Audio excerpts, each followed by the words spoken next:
This is a lovely $30 million mansion in Malibu in Southern California.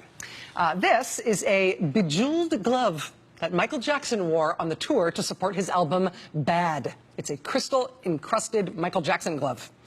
Same guy who owned the jagillion-dollar mansion and Michael Jackson's bejeweled glove also owns all of these cars, which are very nice cars. And it's not just Porsches and Ferraris. He also owns some of the rarest cars in the world, including some Swedish thing called a Koenigsegg. I think that's how you say it. Koenigsegg. Koenigsegg. He had one that was one of only 7 ever produced. It cost something like $3 million for a car. Same guy owned all this junk. The mansion, the rare cars, Michael Jackson's bejeweled glove. He also apparently owned 6 life-sized Michael Jackson statues. Not all that big, actually. Michael Jackson wasn't all that. Anyway, all the same guy. And this is the part where I tell you the good news, that the guy who owns all of this stuff is not the latest announced nominee for the Trump cabinet. No, it is the vice president of a country called Equatorial Guinea. His dad is the president. He's the longest serving president of any country on earth. He's been in power for 36 or something years.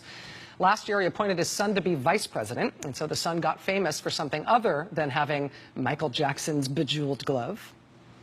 Equatorial Guinea is one of the poorest nations on earth. 3/4 of the population lives below the poverty line. Most of the country lives on less than $2 a day. But Equatorial Guinea has oil, a lot of it. And starting in the mid-90s, they started getting huge royalty checks from oil companies who were pumping oil out of that country. And because of that oil money, on paper, Equatorial Guinea is doing great. On paper, they've got the highest GDP per capita in Africa. But none of that money gets to the people. Over 3/4 of its population is below the poverty line. The government spends less on education and health than even the rest of sub-Saharan Africa. But for the ruling family, things have never been better. This past April, the country held an election, and that longest-serving president in the world, he won with 94% of the vote. It's actually a little less than what he won by in 2009, when he got 97% of the vote. The president's family runs everything. His eldest son, the guy that loves the cars and the Michael Jackson junk, he's the vice president. The president's other son runs the oil ministry. The first lady's brother is the head of the state-owned oil company, GE Petrol. And as that family has made itself fabulously wealthy off the resources of that country, while the people of that country starve, it's now newly relevant here in our politics that the company that handed over all the money, the company that pumped all that money into Equatorial Guinea, the biggest oil company in the country, the company that brought the first oil field there into production in 1995, that company is, say it with me now, Exxon. Still does business there. Their own website, they brag about being the largest oil producer in that country. They are partnered with the state-run oil company run by the First Lady's brother. And if you want to know how the oil money for that country ended up not in that country, but instead just in the pockets of the ruling family, turns out it's really simple. Turns out when Exxon would pay Equatorial Guinea for allowing them to operate there and pump oil there, they would dump millions and millions and millions of dollars into the ruling family's personal Riggs bank account in Washington, D.C. Right through 2004, they were doing that when U.S. authorities discovered that bank account, and that became the subject of a U.S. Senate investigation. And that is now newly relevant because the guy who is maybe going to be our next Secretary of State was the CEO of Exxon when they were funneling money into the president of Equatorial Guinea's private account. And Exxon never really felt pain for that before. But boy, are they now. Hold that thought. I wanted to turn to Equatorial Guinea. Senator brought this up earlier today about the corruption of the leadership of that particular country. The president for life, President Obiang, has become exceedingly rich, and part of the way that he's become exceedingly rich is the payments that Exxon has made have gone to his family's accounts rather than going to the national treasury. What are your thoughts on why Exxon participated in that, which continued in time that you were in the leadership of the company? Senator, I'm familiar with the circumstance you're talking about. That was the subject of an investigation by the Judiciary Committee. There were no findings that Exxon had committed any wrong or broken any laws at the end of that investigation. In terms of the payments that ExxonMobil would make in any arrangement, a contract in any country, would be no different than they are made with domestic producers here in the U.S. that are operating on federal lands. There's royalty and there's taxes paid to the Treasury. What the government does with those monies once the company pays those is up to the government. Obviously, the U.S. government distributes those funds responsibly. Some countries, I understand, do not. In ExxonMobil's engagement in countries like this, though, I do think that on the whole there are positive benefits to the people of the country in terms of job creation that occurs because of the activity, employment that occurs because of the activity, and I'm not in any way suggesting that that mitigates the corruption in the country, but that it is not without benefit and is not without having American values on the ground in those countries as well.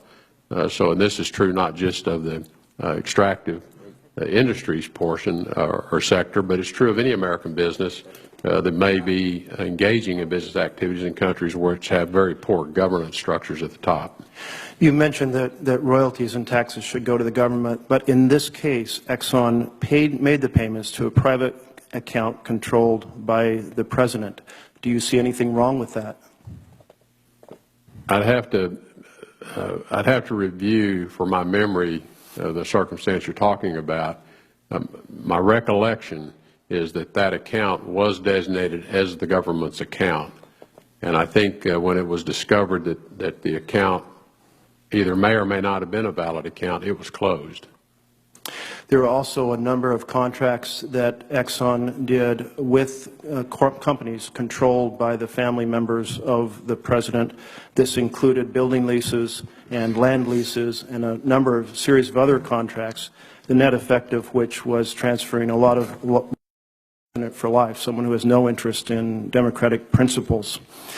The State Department has reported on this for many, many years, each year doing this report on Equatorial Guinea.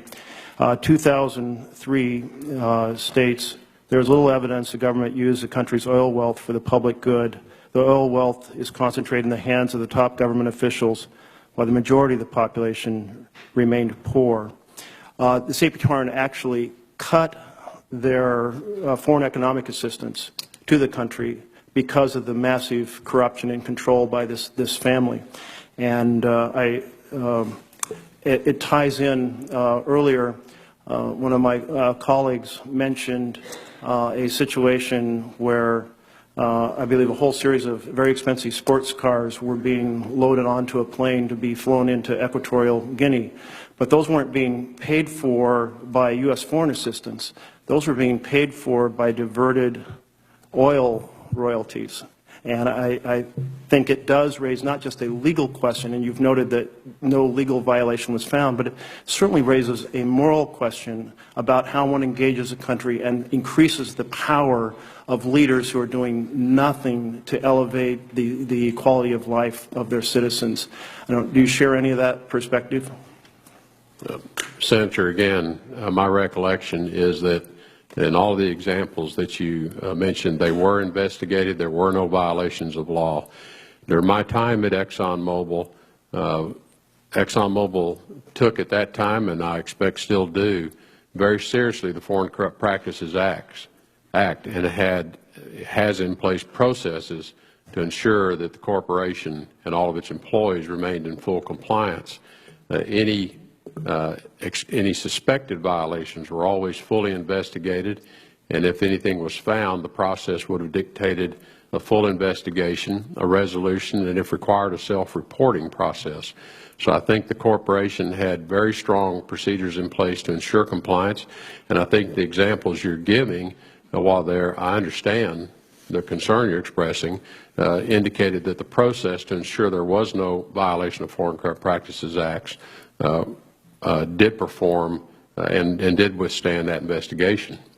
Joining us now is Oregon Democratic Senator Jeff Merkley, a member of the Senate Foreign Relations Committee, who pinned Rex Tillerson on that yesterday and who today announced his opposition to the Secretary of State nomination of Exxon CEO Rex Tillerson. Senator, it's nice to have you here. Oh, it's great to be with you. Thank you. Are you excited to be able to talk with somebody else about Equatorial Guinea and their corruption and Exxon's role in it? Well, indeed, absolutely. I think it's a story that the American people need to know. The thing that struck me about that exchange, and I watched that while it happened, was that his answer to you basically was, yeah, we didn't break any laws. The answer was, we haven't been successfully prosecuted for it, so it must be okay.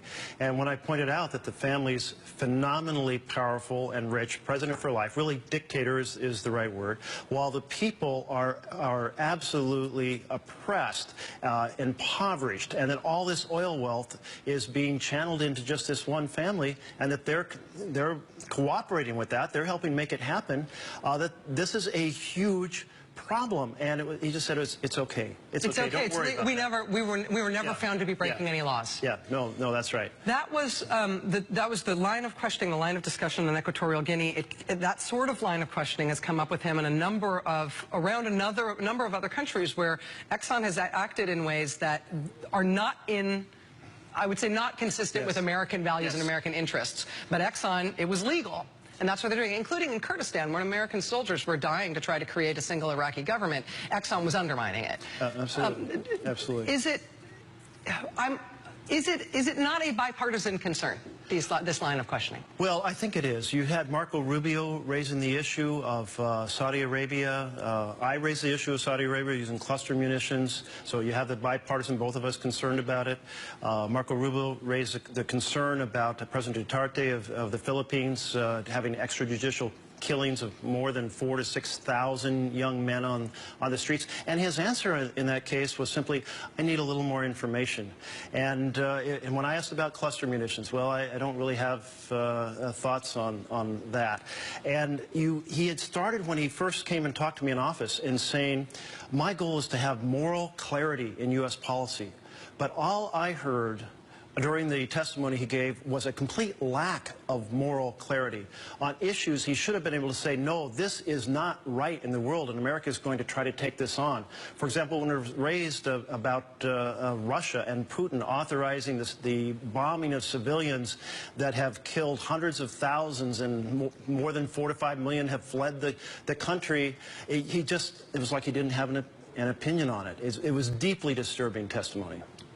Within the committee, and among these deliberations, do Democrats only talk to Democrats? Do you talk with your Republican colleagues on this? Do you have any sense about the depth of Republican concern? Obviously, even if all Democrats vote against him, he'll still be confirmed unless a Republican crosses over.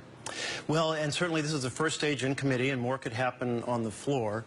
There isn't a lot of conversation because we had 10 hours of hearing. We're sitting on opposite sides of the room, and then we're rushing onto the floor to start the health care debate, which took us till 2 in the morning. And so it was a crazy day, but I would hope that my Republican colleagues are hearing some things that should really bother them. Senator Jeff Merkley of Oregon, it's really nice to have you here in person, sir. Thank you for being here, and come back soon. Okay, great. We'll be right back. Stay with us.